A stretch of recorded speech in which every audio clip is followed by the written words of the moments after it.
Cry out my illustrious name.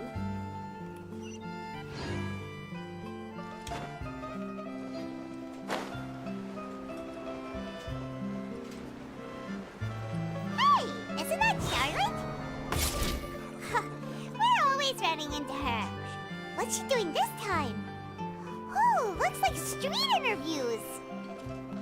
Paimon has a funny feeling that we might be in for an interesting time if we go check it out. Shall we? Point worrying about the future. Hey, Sarah, Sarah. I see. So you believe that this warning letter was sent by the Phantom Weasel?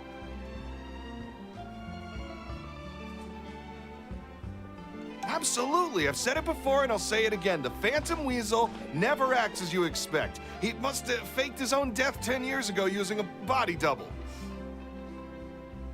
Now that he's back, I'm sure the guards who worked on his case back in the day are in for a headache, but however this turns out in the end, the one thing it won't be is boring.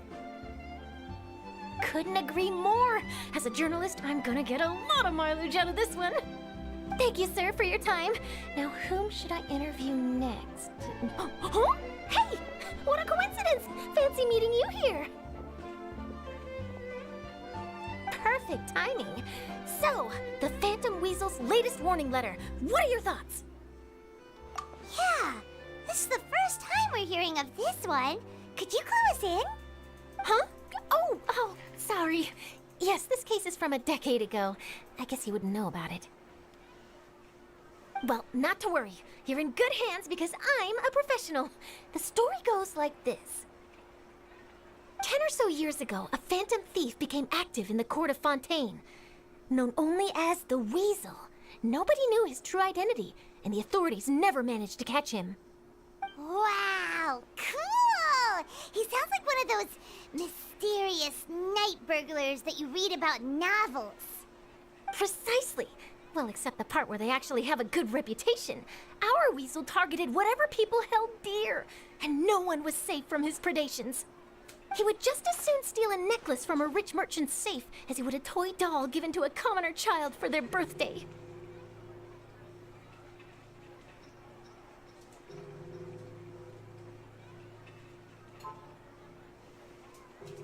I know.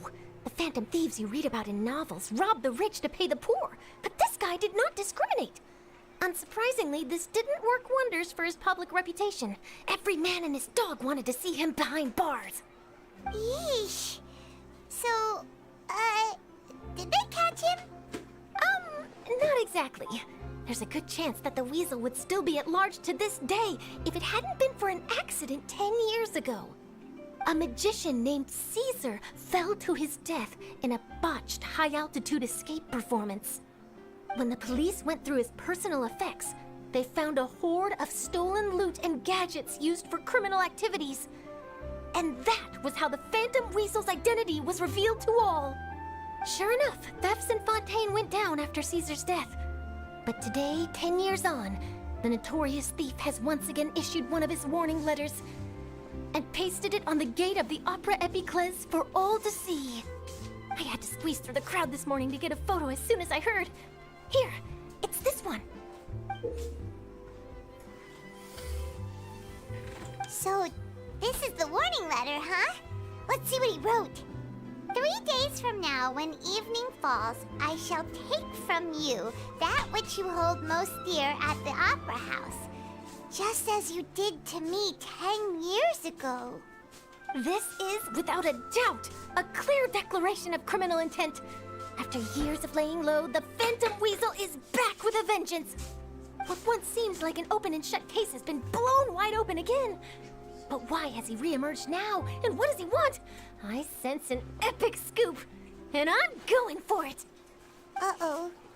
If this thief will steal anything that other people value, does that mean even we might be targeted?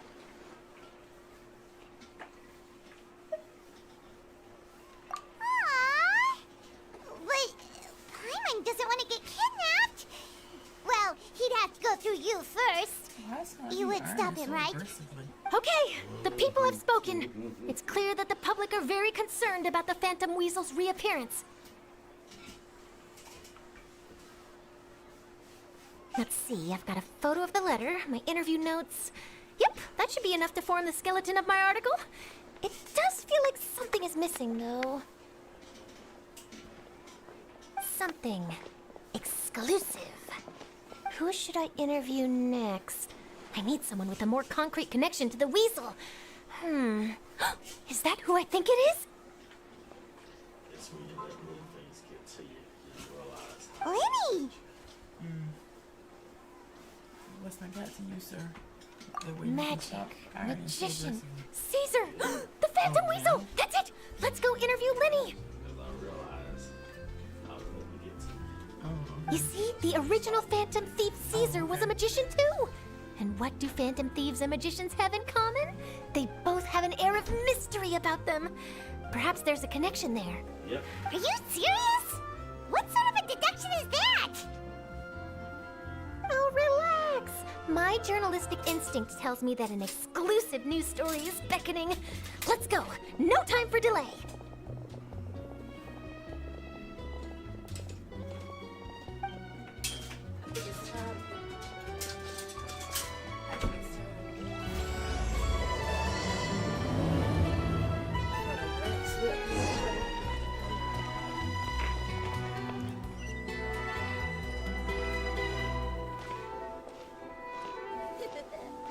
Take a guess. I'll take a guess.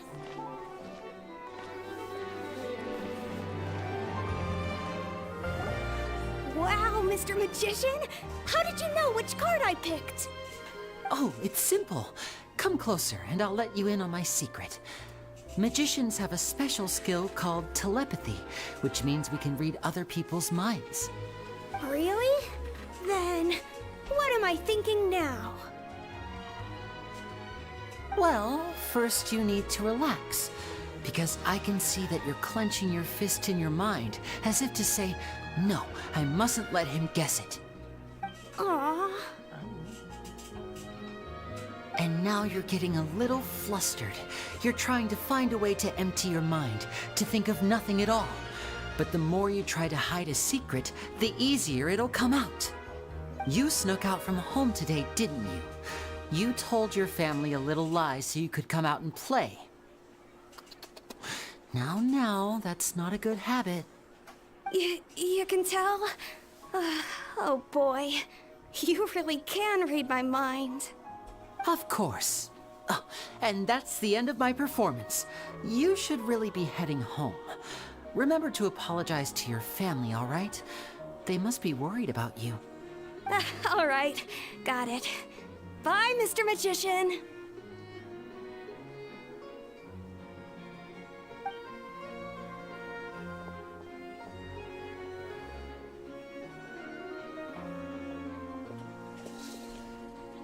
Hey, Lenny?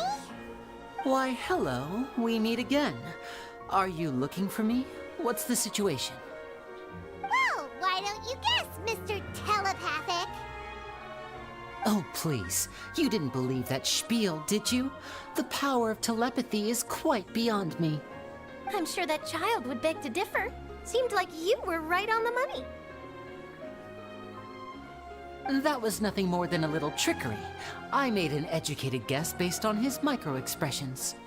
That, plus the fact that he was the only kid here without his parents, and he looked as guilty as sin. He made it easy for me. You guys, on the other hand... Let me guess.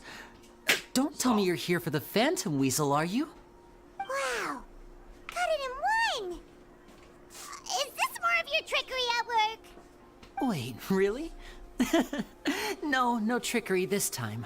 It was pure luck. His warning letter's been the talk of the town, so I figured that maybe you were asking around about that. Bingo! I plan on writing a column reporting on the latest news about the Phantom Weasel. So, Lenny, what are your thoughts on this infamous thief's reappearance? To be honest, it makes me angry. Angry? Why? You read his letter, right? The Phantom Weasel claims he's planning something in 3 nights' time at the Opera House. That's the night I'll be performing there.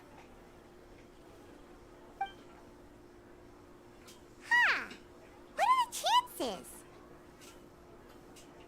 Wait a minute, you don't think he's after you, do you? Well, if he is, then his warning is clearly a direct challenge to me personally. And if he's not, then it's still going to be a huge headache for me. The mere mention of the weasel's name is enough to scare people off.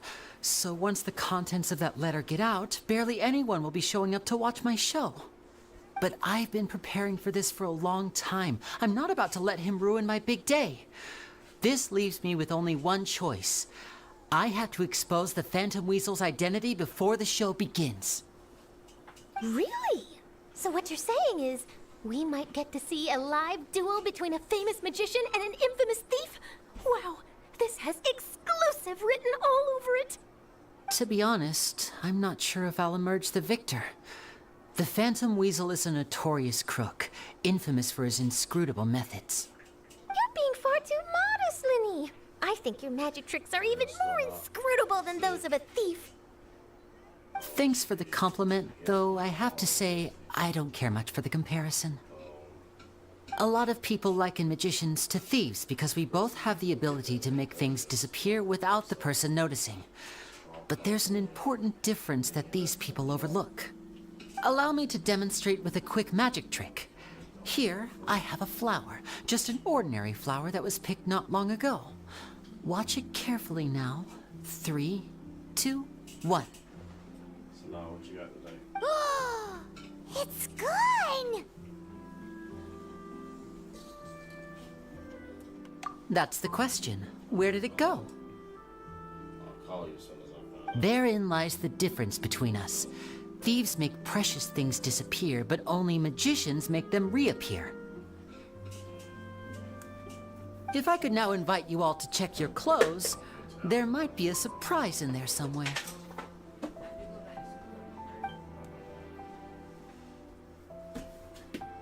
A surprise? Let me see!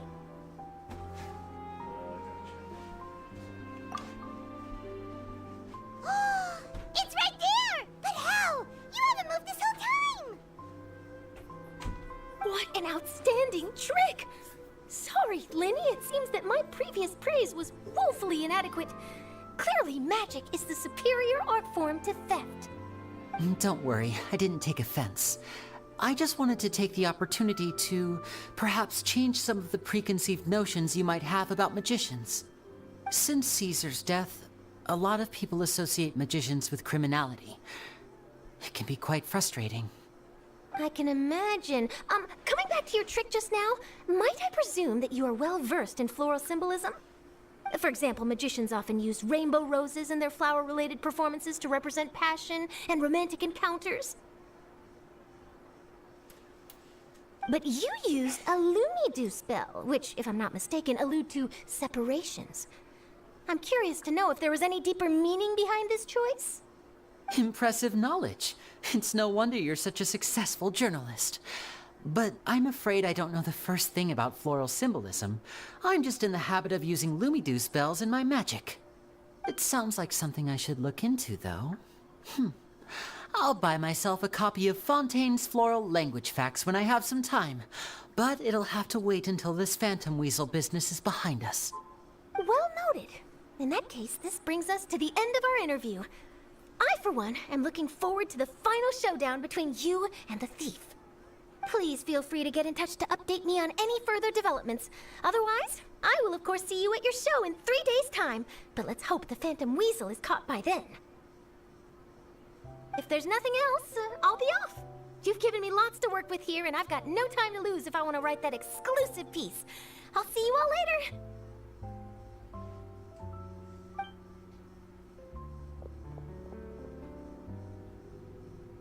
So, Lenny, are you gonna tell us how you did that flower trick now?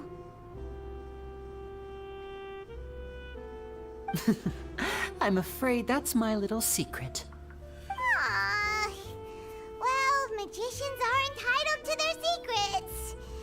But Paimon's really itching to know how it's done. You feel it too, right? So itchy. Not so itchy then, huh? Well, since you're so concerned, how would you like to serve as my temporary magician's assistants and help me investigate?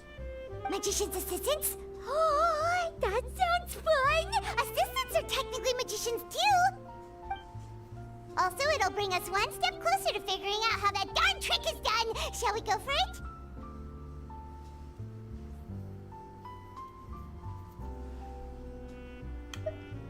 The first thing we need to look into is who Caesar really was. If he truly was the Phantom Weasel, that means that the Weasel is dead, and whoever wrote this warning letter is just a copycat criminal. But if he wasn't the Weasel? Well, that'll make things more interesting. It would mean that the Weasel lives, and he's been laying low all this time in some corner of Fontaine. And if we're investigating Caesar, his fiancée Gemma is a good place to start. Word is that she visits the cemetery often, so I asked Lynette to wait for her there. We should make a move. Let's go and rendezvous with Lynette.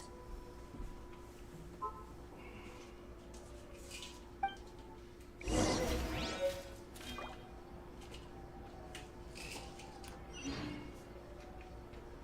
way. I'm not guessing.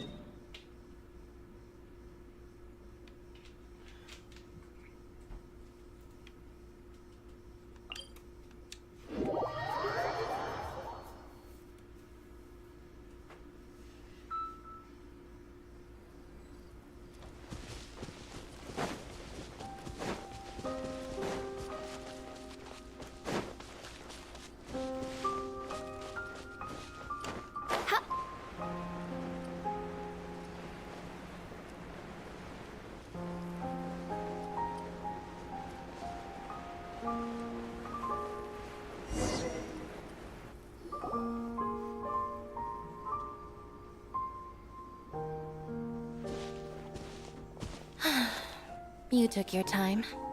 Sorry, I bumped into the Traveler and Charlotte en route, and we ended up chatting for a while. It's been a while, Lynette. We're working as Lenny's temporary assistants in the investigation of the Phantom Weasel. Thank you. It's good to have you helping. So, what's the situation? Have you seen Gemma? Nope. I've been here a while, and she still hasn't shown up. How bizarre. Maybe it was bad intel. Well, we won't get anywhere by standing around waiting. Traveler, Paimon, let's go ask around.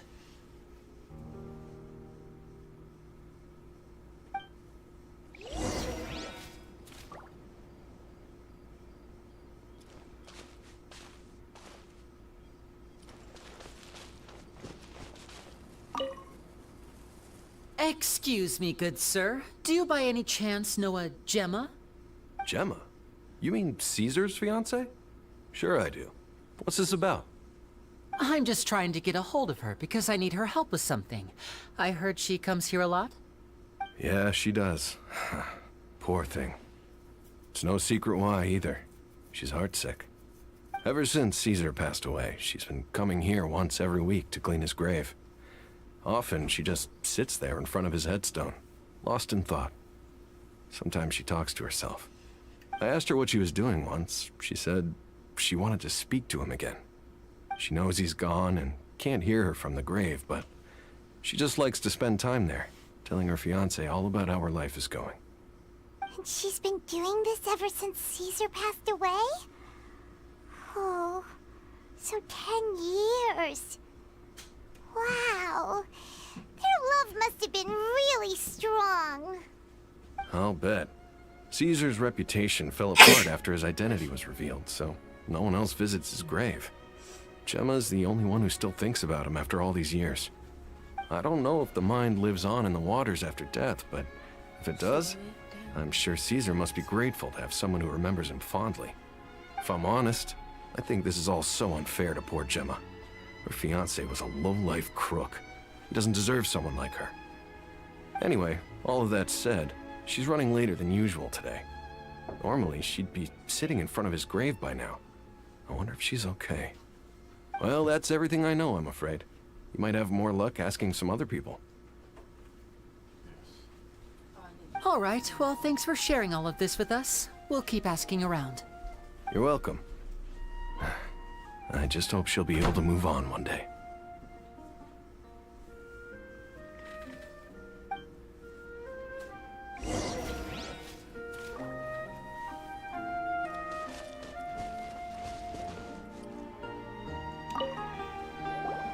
Did you hear the news? They're saying the Phantom Weasel's back. You're kidding. Wait, isn't he dead? I don't know anymore. All sorts of news flying around nowadays. I can never tell what's true and what isn't. But what if, just hypothetically, I mean, what if this weasel's the real deal and Caesar was framed? Called it. Seriously, 10 years ago, on the day it all went down, I said to myself, you know what? This guy's been set up. The Caesar I knew was a good guy. He gave balloons to children on the street, for Pete's sake. What, are we supposed to believe that he was a balloon thief or something? Give me a break. Oh, please. Weren't you the one cursing his name to high heaven when the police announced the news? You were all, that gosh darn lousy son of a, you think you know a guy, or words to that effect. Wait, did I say that? I don't seem to recall.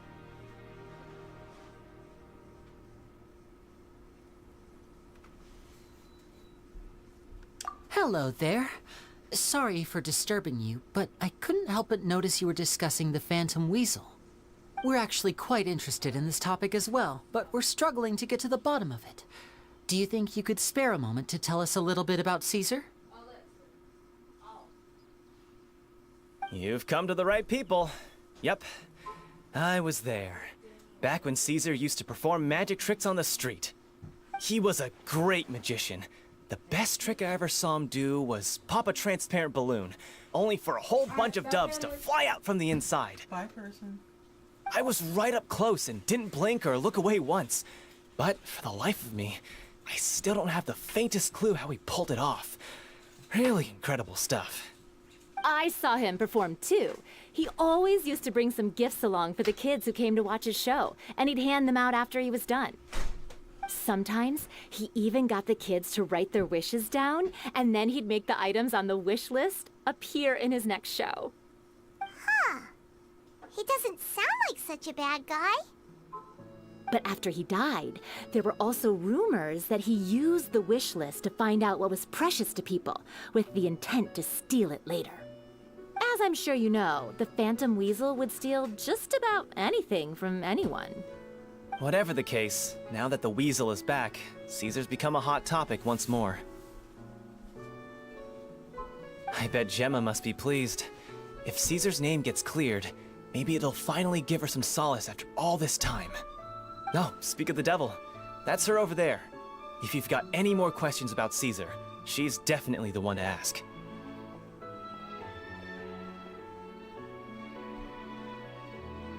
So that's Gemma. Is it just Paimon, or does it look like something's wrong? Wait, it looks like she's injured. Come on, let's see if she's okay.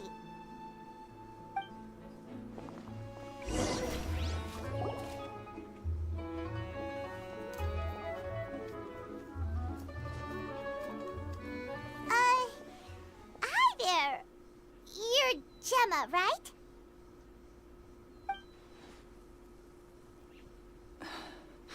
Who's asking?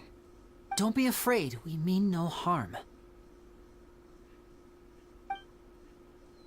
It looks like you're injured. How bad is it? Thanks for your concern, but you didn't answer my question. Who are you, and what do you want with me? My name is Linny, and this is my sister Lynette. My name's Paimon, and this here's the Traveler. We're investigating the Phantom Weasel. The Weasel posted a warning letter this morning.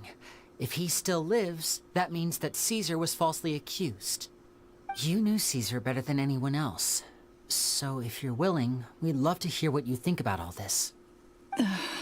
I promise you can trust us. We won't hurt you. In fact, we'll do all we can to keep you safe. I never believed that he was the Weasel. Huh. I suspected as much. Okay, so going back 10 years, do you remember anything strange in the weeks leading up to the accident? Did Caesar have a falling out with anyone, for instance? No, not that I know of. Got it. All right, sorry for disturbing you. If you don't have any more questions, please leave. I want to be alone with him.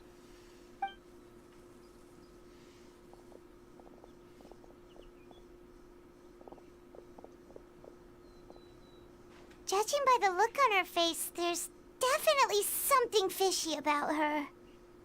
She's lying. She definitely knows something.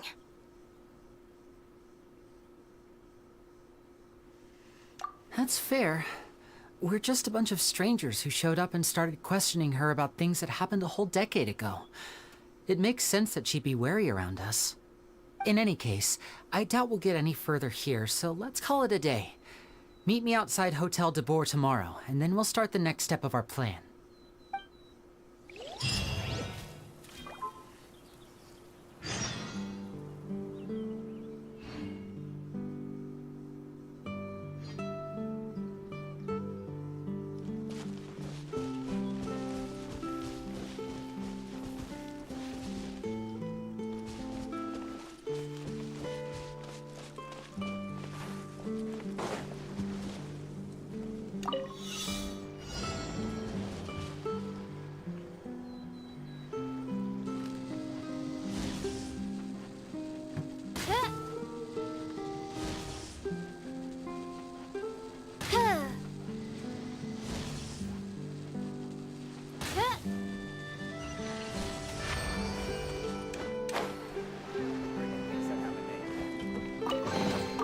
Destiny has brought me hither.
Stabilize! Oz, reveal!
Solidify!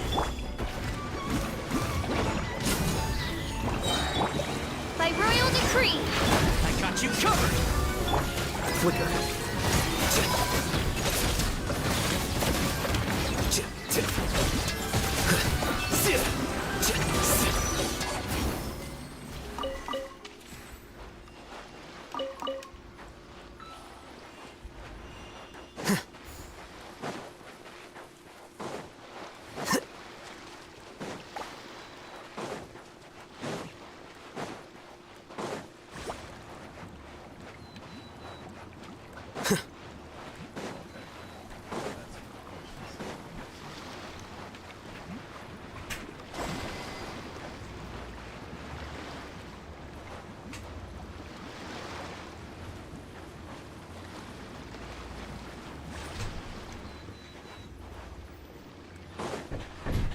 Oh, this morning forgot to shave.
Unsolicited, and all the more valuable for it.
Osmanthus wine.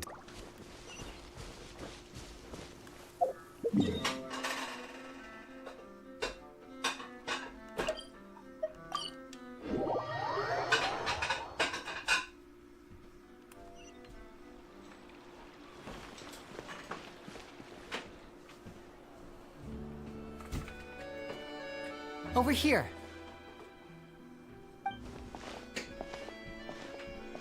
Lynette's not joining us today? I've had her follow Gemma and see if we can make any inroads with her. They should be at a cafe right now. Still, I don't think that Gemma's likely to open up to us. So, we need a contingency plan.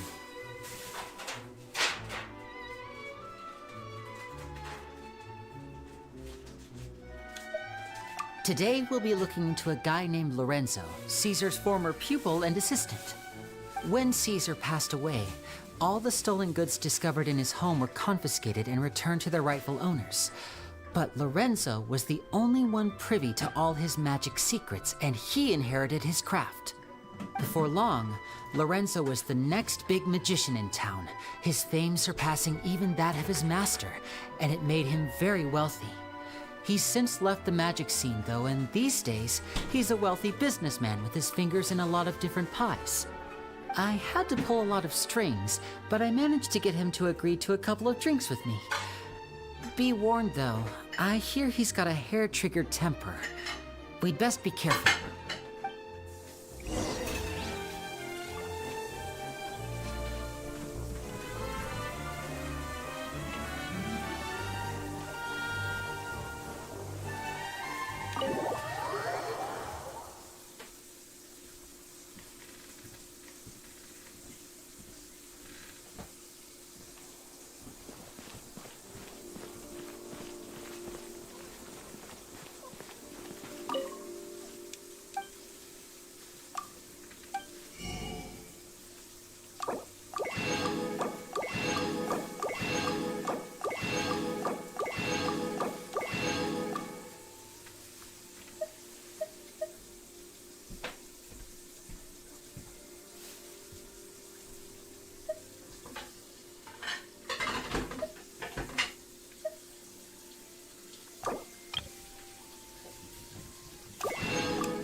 You neglected to mention that you were bringing 2 other people with you. My apologies. These 2 are my assistants. When they heard that I was meeting with the former Magic Maestro himself, they begged and pleaded with me to bring them along. And if it's no trouble, a couple of autographs would really make their day. Oh, forget the pleasantries, just sit.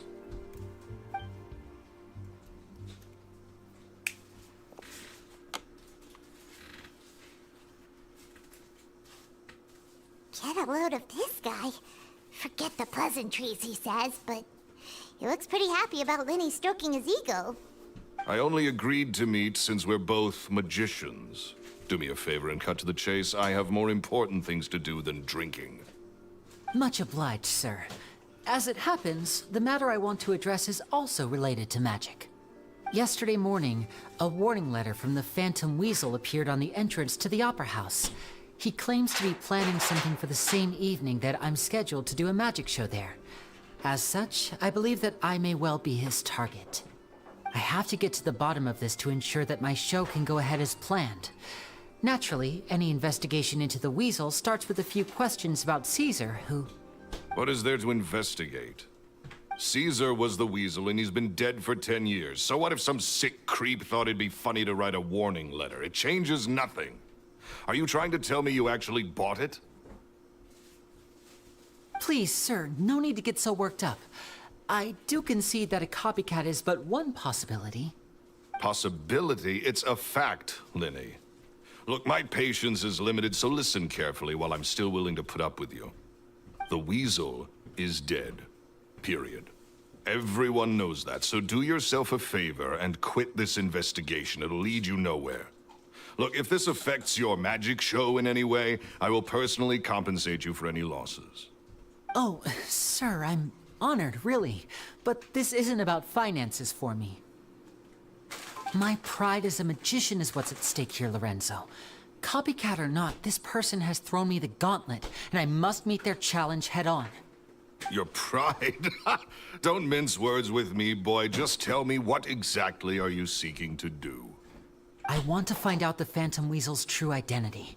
I have to know for myself what really happened 10 years ago.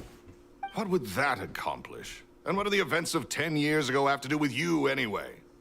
Look, you of all people should know that a magician never reveals their secrets. And in any case, dead men don't talk. So if you really care about your magician's pride, then you'll forget about Caesar and move on. Uh-oh. This is getting awkward. Lorenzo? Is that? Oh, it is you! I know that big, booming voice anywhere. What's up, my man? You want to grab a drink with me? Another day, I'm busy. Oh, come on! You can't be all business all the time. You know what they say? Live fast, die young. You gotta learn how to kick back and relax once in a while. If I wanted your life advice, I'd ask for it. Now get out of my face and go be drunk somewhere else. Sorry, my good sir. I don't believe I've had the pleasure. Oh, hey! Edmondo. He and I are business pals. We worked together a bunch of times. This is your first time meeting him? Oh, he's always like this. Foul-mouthed and hard-nosed. Never heard a kind word out of this guy the whole time I've known him. And he wonders why he can't get a girlfriend, despite being, what, pushing 40, 30, something? Anyway, point is, a lot older than when he first got rejected by the girl he was into. And he's still into, from what I hear. Shut up and get out of my face. Another word out of you and you can forget about doing business with me ever again. Do I make myself clear? Sorry, I may have had a little too much to drink. All right, I'm gonna leave. Don't work too hard.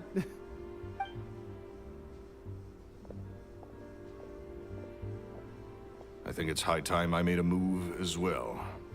If you really want to investigate this, Linny, be my guest. But if nothing good comes of it, don't say I didn't warn you.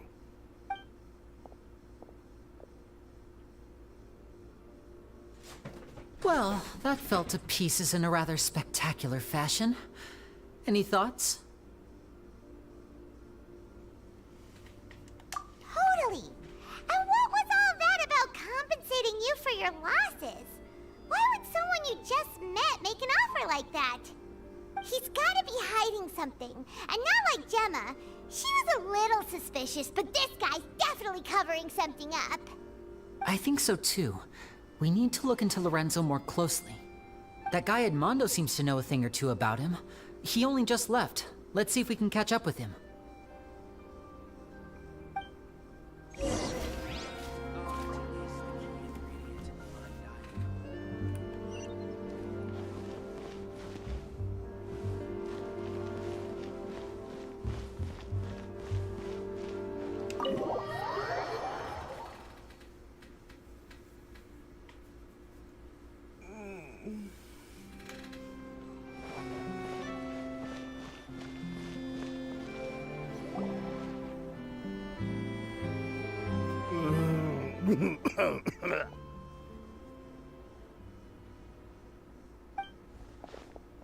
You okay there?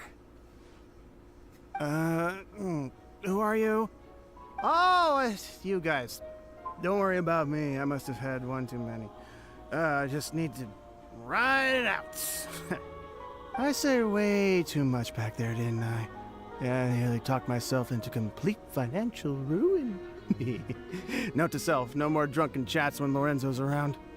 So, he was serious about threatening to cut you off? Ugh, Paimon knew he was a bad egg. Hey, just keep your voice down. Don't go prying into Lorenzo's personal affairs. Bad things happen to people who ask too many questions or make an enemy out of him. What kind of bad things? Don't even ask.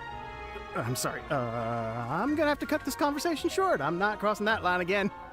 And take it from me, trouble with Lorenzo is one thing you don't need in your life. You some flare up back there. I don't know what you said to him, but clearly it touched a nerve. That's not a good sign. You're too young for this. Don't get in over your head. I'm leaving.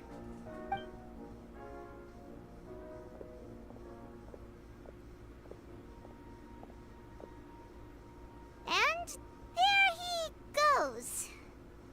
What do we do now, Lenny? Shh. I think we're being watched. Someone was listening in to our whole conversation. Don't say anything and don't look back. Any altercation in the city will attract the guards. We'd better take this elsewhere.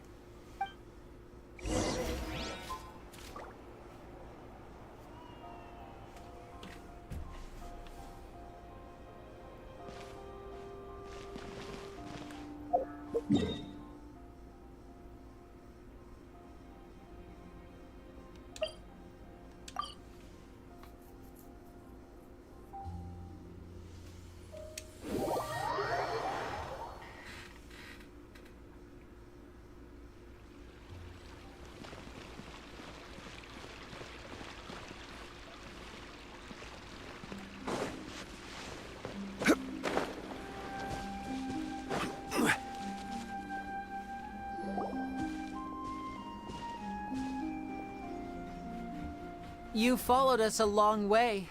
Why don't you come out and introduce yourselves? So you're Lenny. And where's your sister? Ain't she with you today? Save us the trouble and go fetch her for us. Let's not drag this out. Paimon doesn't like the tone of your voice, mister! Who sent you, huh? Save your questions, missy. You ain't gonna need answers where you're going. Capiche? Looks like we can't avoid this fight. Now, I'm not the strongest fighter, so I hope you're ready to back me up. Don't worry, we got this!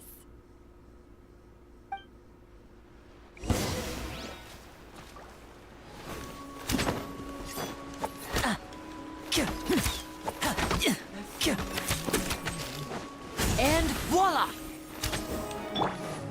Oz, reveal thyself!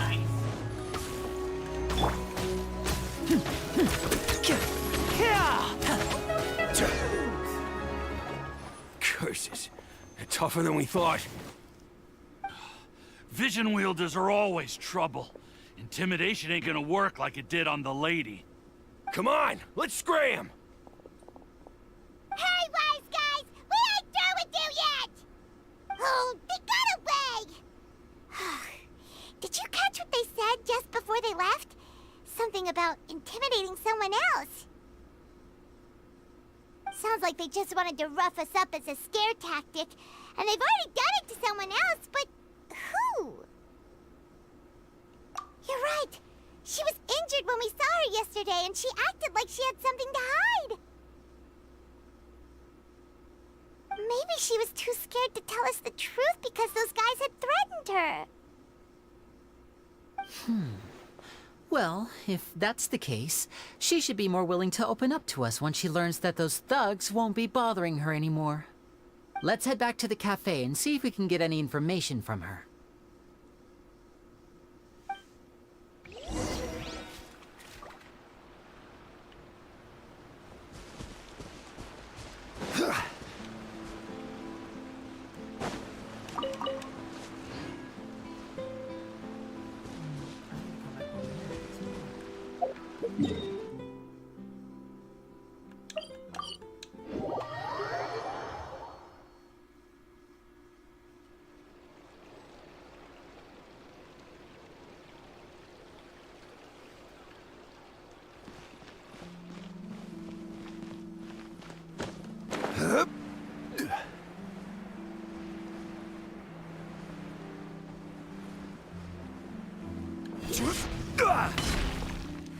No more free coffee for me.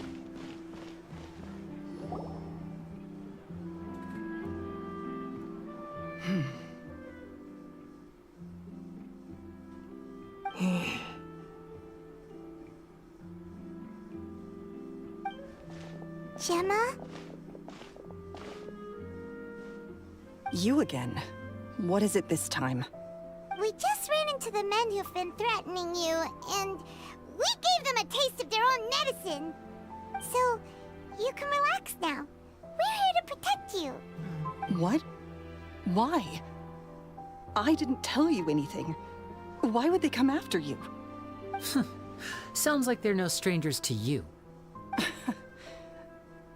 That's putting it mildly. I know them all too well, and I hate them with every fiber of my being. It's been 10 long years, and still every time I try to look into Caesar's death, they show up and warn me not to do anything stupid. How do I know I can trust you?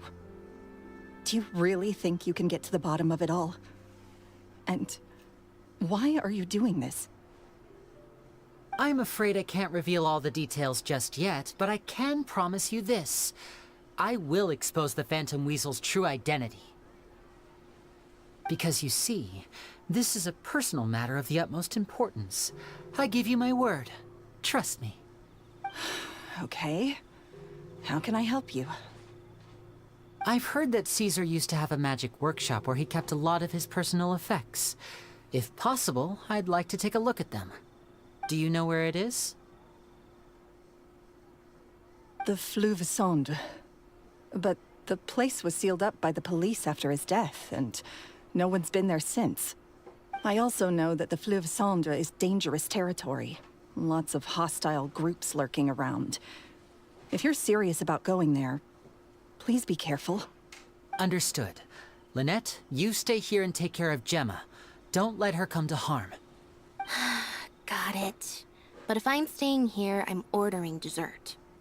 I mean, bon appetit. But stay sharp, too.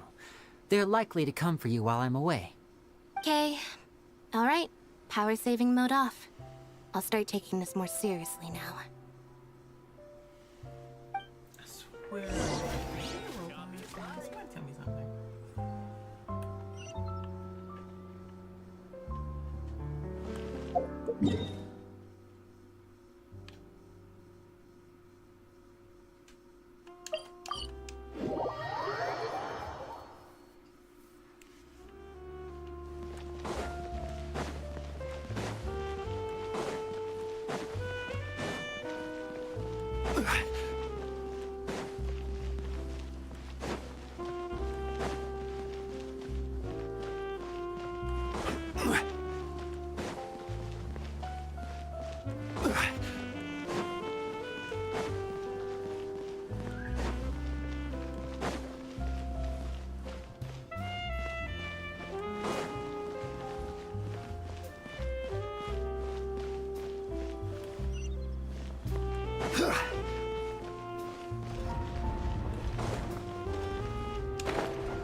If Gemma gave us the right location, then the workshop should be right nearby. Looks like these boxes are blocking the entrance. Let's shift them away first. There we go. It should be just down here.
was Caesar's workshop.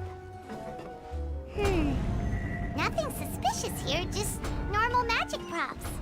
Let's head in further.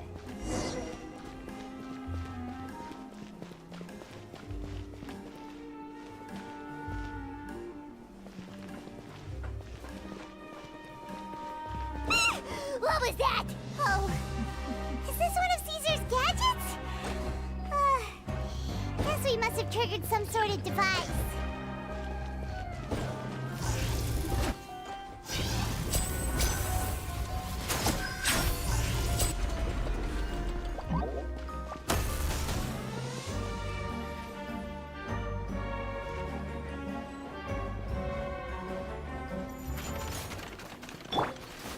Stabilize!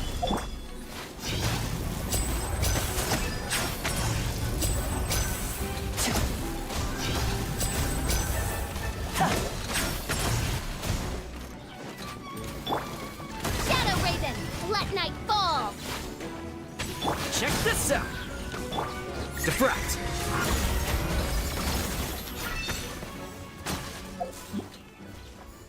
Whoa. Look. The doll in the box is glowing.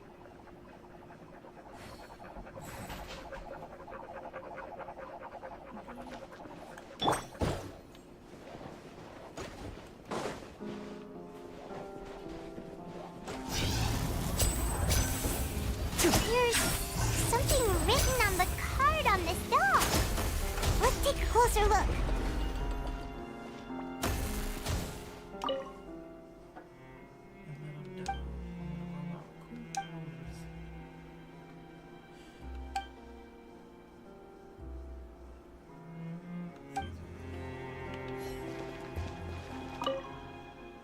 Fried chicken, it never runs out. Okay.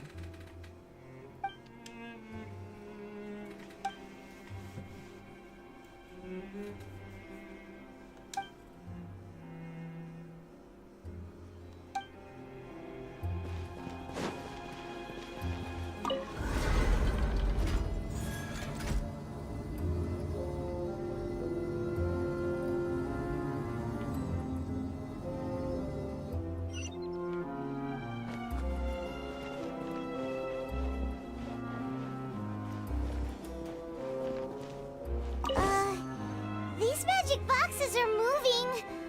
What do we do? One of them looks different from the rest. Let's investigate.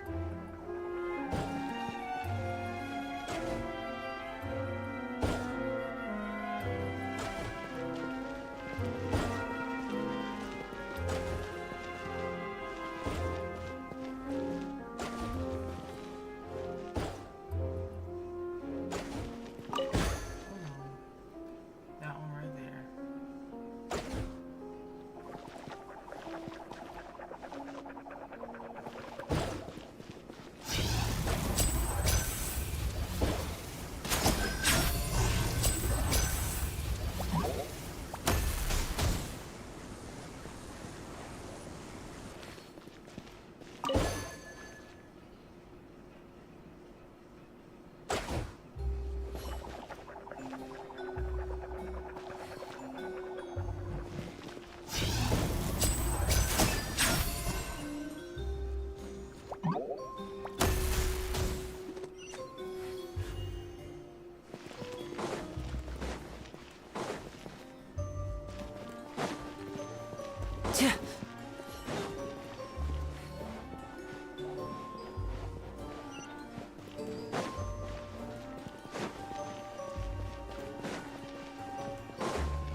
That's weird. Have we reached the end already? There's nothing here. Maybe this was a wasted trip. This place seems a little too ordinary for a magician's workshop. There's a distinct lack of mystery. We've triggered quite a few devices on the way here. I'm starting to wonder whether Caesar built this whole place as one big, elaborate magic contraption. If so, then there must be more to this place than meets the eye. Maybe a hidden room somewhere. Aha!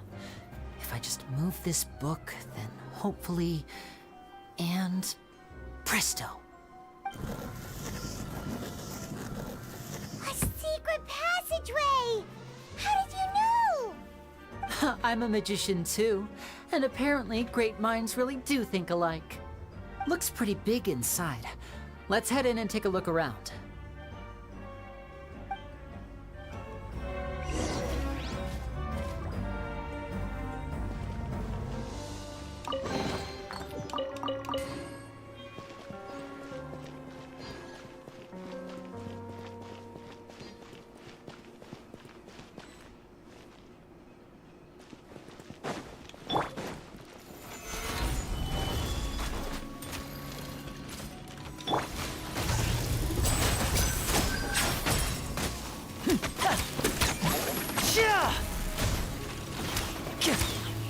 Step right up.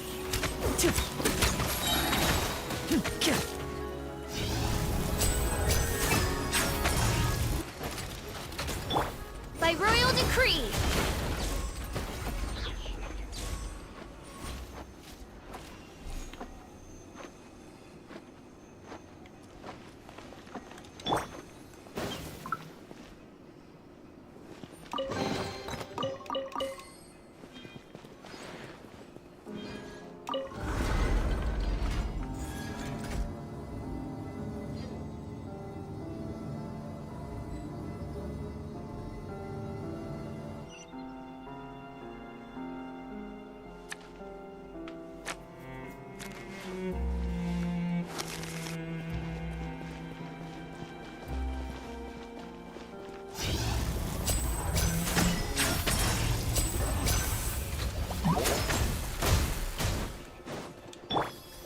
Oz, reveal thyself!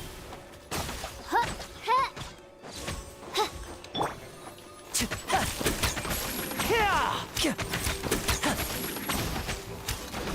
Now disappear!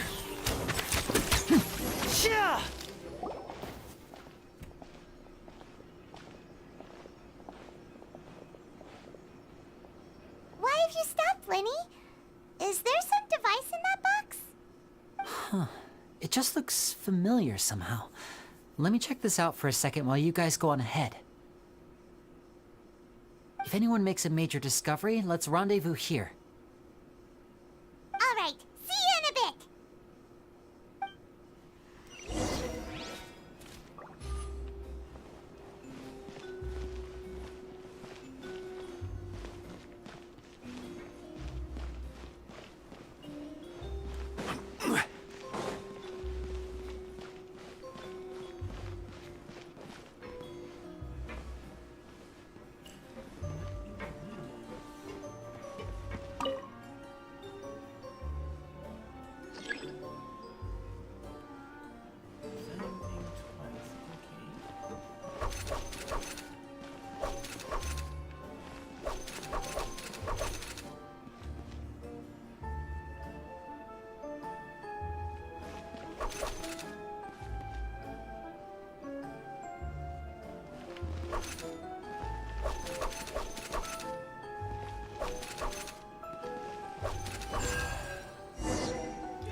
Wow!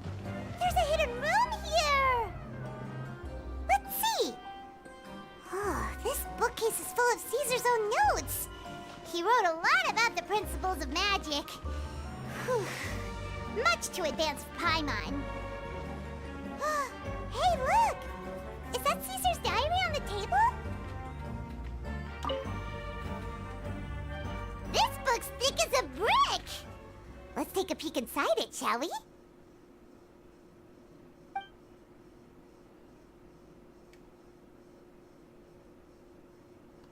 At one of my shows a few days ago, A child asked me how I pulled candy out of my hat.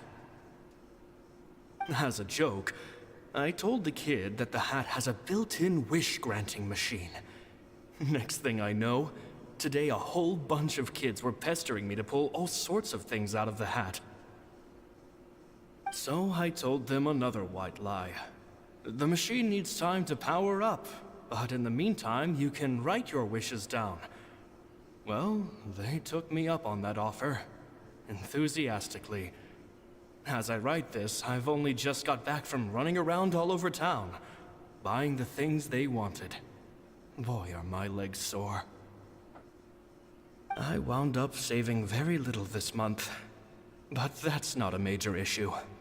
I now have a bigger problem. How am I going to hide all these things inside my hat?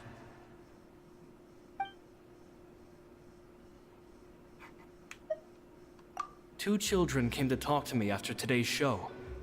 I don't know why they were out on their own. They looked much too young to be unsupervised. I do hope they got home safely. Anyway, they said that they wanted me to teach them how to do magic. It's not uncommon for children to ask this, of course, but I've never seen any of them as serious about it as these two.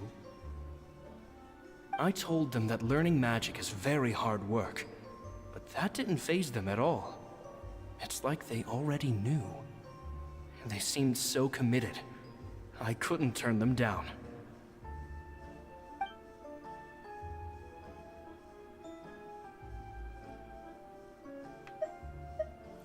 I wonder if he's talking about Lenny and Lynette. It seems like something's bothering Lorenzo lately, but he won't open up to me about it. Surely he's not upset that I agreed to teach those two children. I'll have to talk him around. I have a good feeling about those kids. They're naturally talented, and it seems like they're not new to the world of magic. They have all sorts of fantastic ideas. All I'm really doing is helping them develop a more professional standard training plan. They wanted to call me Master, but I told them they absolutely mustn't.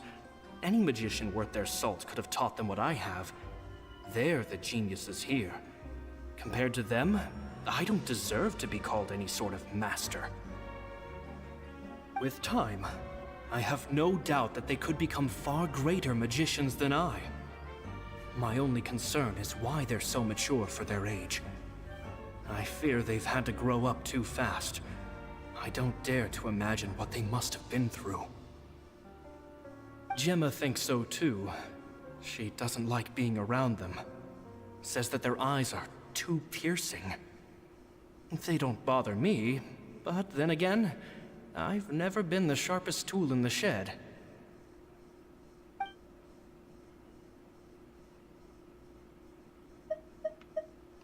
It's nearly time for me to go on tour. I asked the two kids if they'd like to come with me, but they shook their heads. I once overheard them talking about their father and their mission. Sounds like their parents have other plans for them. I guess we'll be parting ways soon.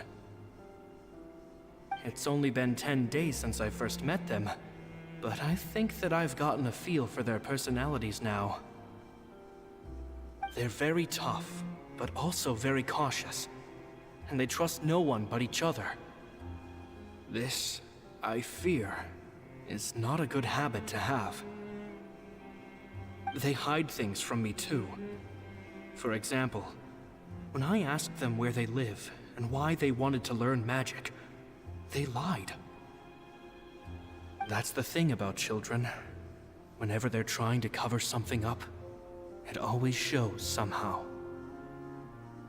I can sense that their lives have been hard, possibly even dangerous too. They're not like other children. It's a shame that I can't do more to help them. After thinking things over, I decided to tell them a bit about how I see the world. It's full of lies and falsehoods, and that is why we must find our own truth. P.S. I hope they won't find my nagging annoying. Children are so opinionated nowadays. Will it do them more harm than good for someone they've only known 10 days to lecture them like that? PPS.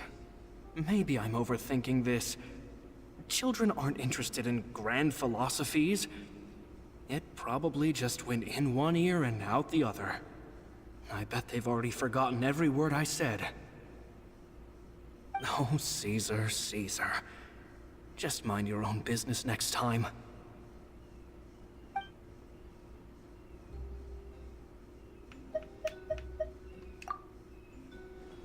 Two magic geniuses with a father and a mission, huh?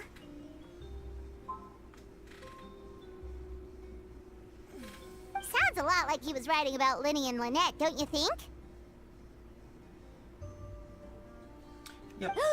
So did they meet Caesar when they were kids? Let's go ask Lyney!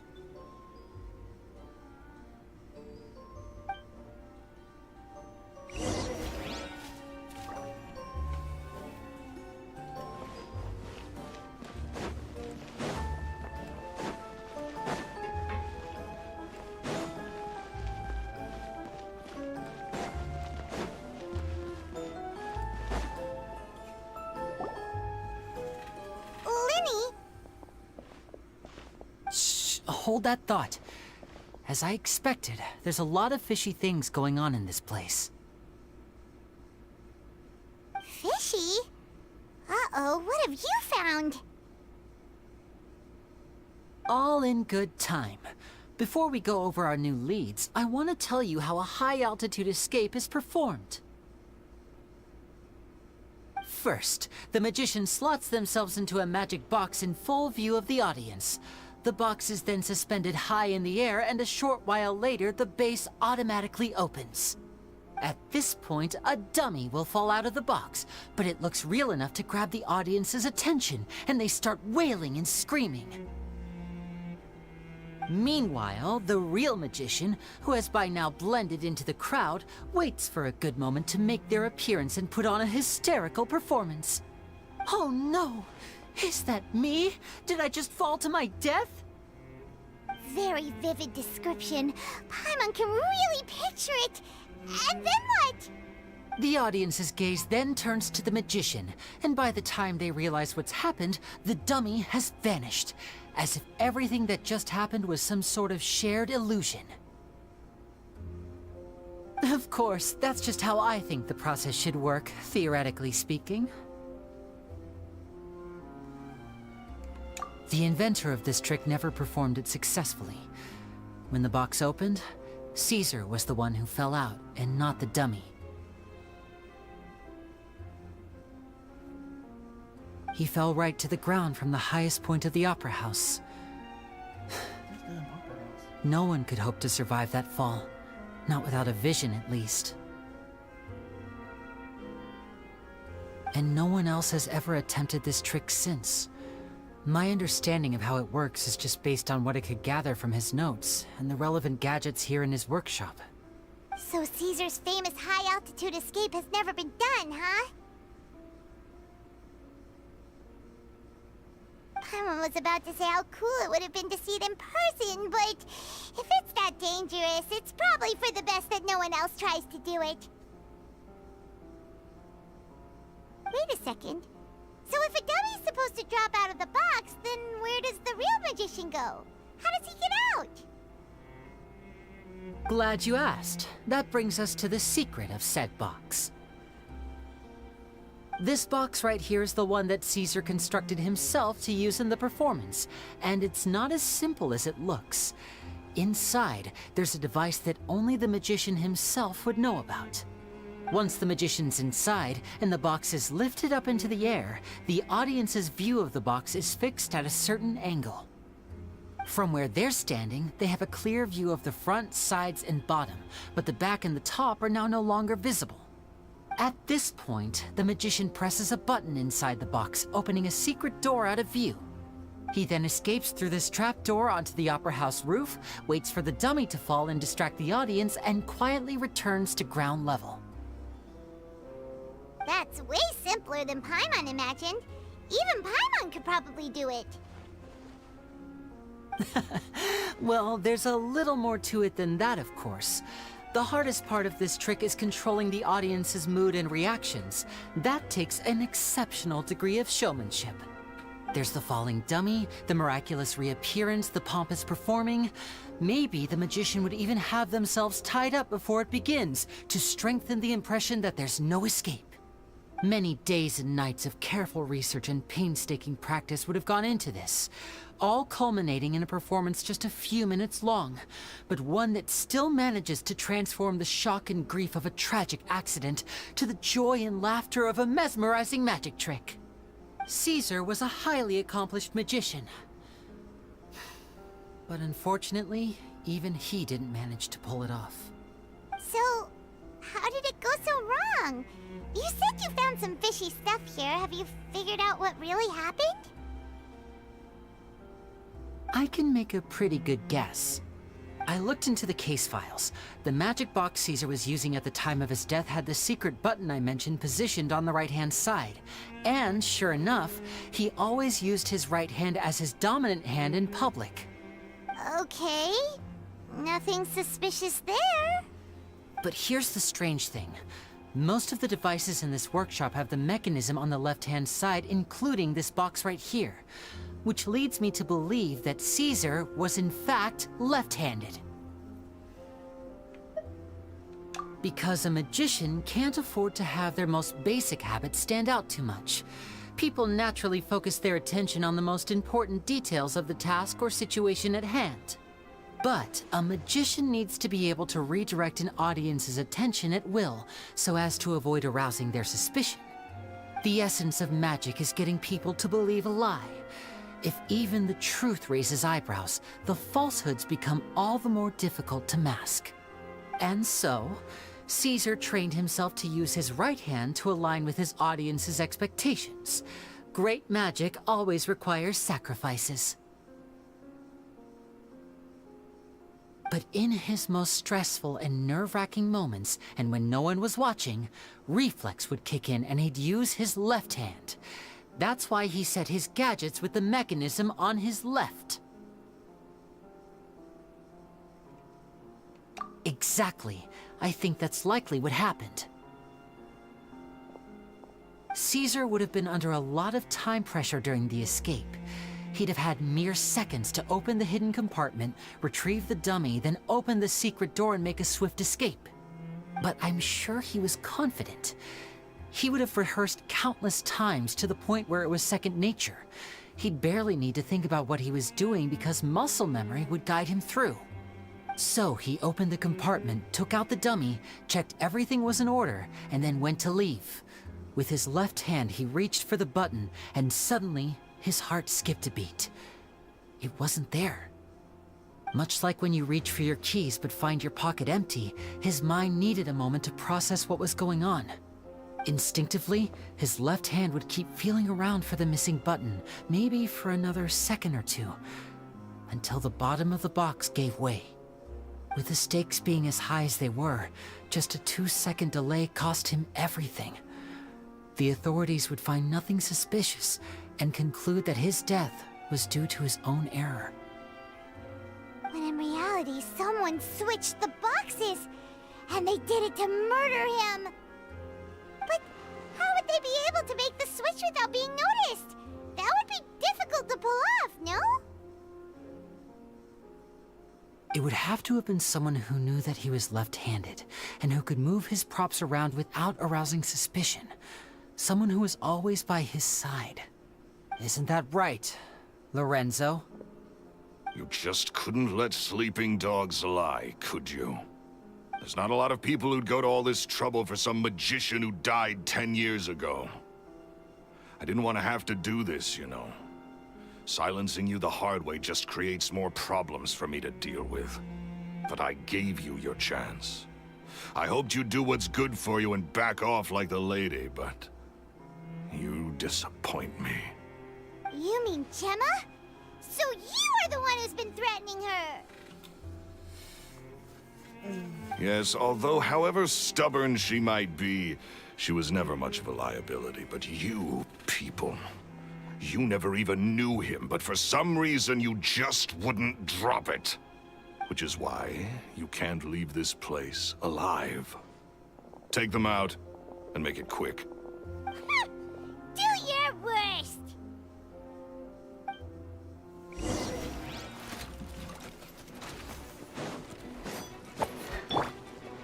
By royal decree! Stay calm. And voila! I'm fine.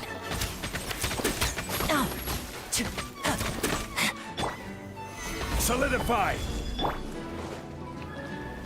Wings of darkness! Come, sever night from day! Fire it up!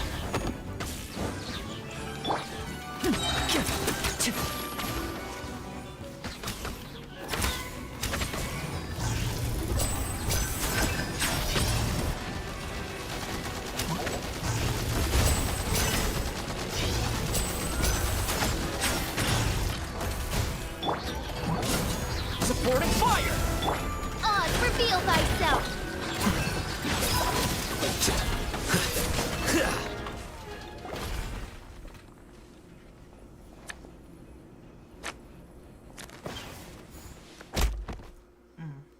You should get slapped with some cards. Oh, you kids are tougher than you look. Had enough yet, Lorenzo? Your cronies can't help you now. I think it's high time you started talking, and what I'd really like to know is, why did you murder Caesar? If I had a Mora for every time you said that man's name. Of course you idolized Caesar, everyone else did. But I was the real genius magician. Me! He was just an amateur who did cheap tricks for gullible children. I was the one who made magic into the fine art it is today. The aristocrats doffed their hats to me! So it was jealousy. Jealousy. Hatred, more like. I hated Caesar. All he cared about was his magic. He lived and breathed it. He poured everything into his street performances and his stupid tours like it was just a hobby to him, never bothering to think about Mora. What sort of fool devotes their life to the art of deception and never has a Mora to show for it? But the people loved him, didn't they? Oh, how they looked up to him. No one gave me a second look. All I ever heard was, "Oh, your master's amazing, isn't he?" Amazing. Yeah, so amazing that he was completely broke. Every other apprentice was living it up at their master's expense, but no, not me. I put in all the work, mastered all the skills, and it brought me nothing more than the life I already had. He forbade me from using magic to trick people out of their Mora. There was nothing he hated more than that. And with his reputation in Fontaine, it was too risky for me to go it alone. As long as he was alive, if I dabbled in my own brand of money-making magic, he would expose me, and it would destroy me. I had to kill him. There was no other way. He had to go. And this was your only motive? It was reason enough. What other motive would I need? Well, I was under the impression that there might have been other factors at play. For instance, maybe you were in love with Gemma, but she was engaged to Caesar. In love with Gemma? Don't be ridiculous. Guess I was wrong about that then. Next question. Are you the Phantom Weasel? I am. Caesar was so strict with me. He insisted that his way was the right way, that the sole purpose of magic was to bring joy to the world. I never bought into any of that. I was more interested in the practical value of magic. Sure enough, it helped me fill my pockets with all kinds of valuable treasures.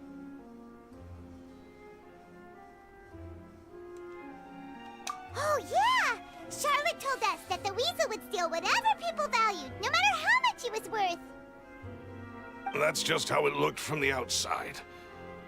What would any thief want with second-rate loot? I've only ever targeted high-value items. I stole cheap things as a way of practicing my craft. It was other people's overactive imaginations that conjured up the preposterous image they then dubbed the Phantom Weasel. So, that's the story, huh? Well, I hope you're ready to tell it all over again during your trial. What choice do I have? You're a pack of wolves, and you've got me between your jaws. You've seen what's here, and my last-ditch effort to stop it getting out has failed. What else can I do? So be it. I've enjoyed power and wealth for the last 10 years, the likes of which Caesar could never give me.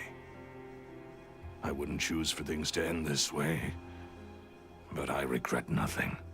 Very well. In that case, I'll contact the guards. Traveler, Paimon, keep an eye on Lorenzo for me. I'll meet you just outside the workshop when I'm back.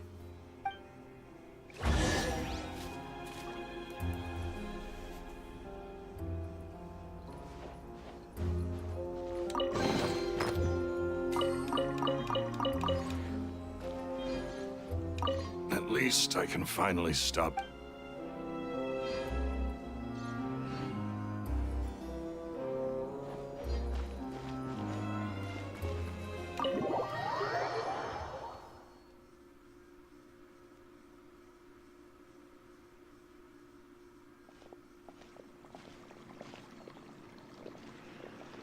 Lini has told me the whole story. Lorenzo, do you confess to the murder of Caesar and to framing him for the Phantom Weasel's crimes? Look who's finally developed a conscience. What kind of disciple murders their own master? I hope it was worth it. Because there'll be hell to pay.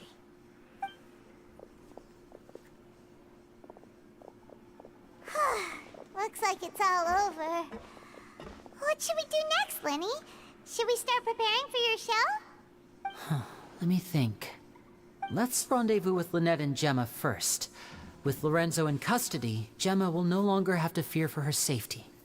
Good point. We should go tell Gemma the good news right away. It'll give her some peace of mind for sure.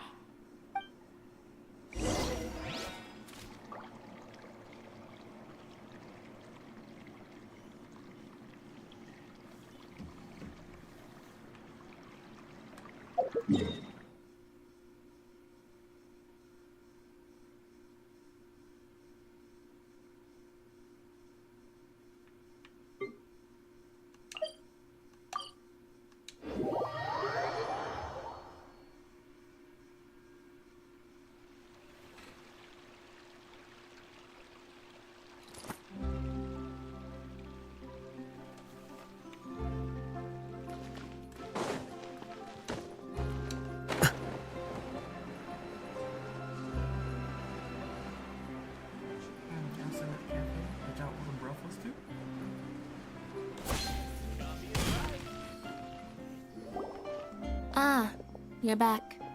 You were so quick. I've only just finished my third dessert. Your third? Lynette, come on, we've talked about this. Everything in moderation. You're not gonna have any room left for dinner now. It's fine. I'll shift to exercise mode and jog off the excess sugar. That's besides the point. Well, it's done now, but try to eat a more balanced diet in the future. Point taken. Did everything go okay? Of course! Lorenzo was no match for us. The guards are taking him into custody as we speak. Gosh, that's amazing. I'm sorry, I still didn't know if I could trust you, but now it seems I can. I had my suspicions about Lorenzo, but It's okay, we understand. He did threaten you. Paimon would find it hard to trust strangers in your position too. But you don't need to be scared anymore. Everything's gonna be okay. Sorry. My emotions are all over the place right now. I've been waiting for this day to come for so long. I always wanted to report Lorenzo. He took all of Caesar's property, which I found suspicious, but I had people watching me all the time, so I couldn't risk looking into it. I was so afraid. I was scared he'd do something terrible to me, and then no one would be left to visit Caesar's grave. So I never had the courage to speak out. Thank you all. Truly. Thank you so much.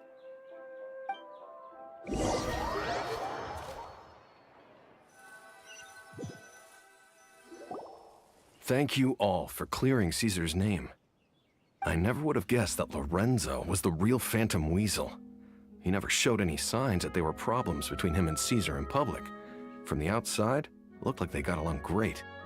And to think that lowlife's been living life to the fullest all this time, while Caesar's name was getting dragged through the mud. It's a travesty.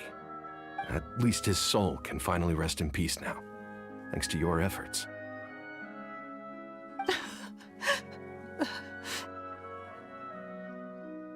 If only I'd realized before it was too late. Don't blame yourself, Gemma. This isn't your fault. Yeah, you still have the rest of your life to live. Caesar wouldn't want to see you spending it feeling guilty. Cheer up, Gemma. My brother's doing a magic show at the Opera House tomorrow evening. Would you like to come along? It might raise your spirits. This show will be a special one. We're holding it in Caesar's honor. In Caesar's honor? Really? Oh, thank you. I'll be there. Great. We'll see you tomorrow evening. Traveler, Paimon, don't be late. Don't worry, we'll be there. No way are we gonna miss out on a free magic show.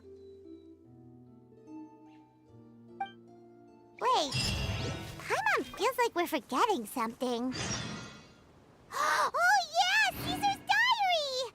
We never found out if the two kids Caesar taught magic to were Linny and Lynette or not. Linny changed the topic back in the workshop, so we didn't get a chance to bring it up. Oh well, guess we'll just have to ask Linny tomorrow evening.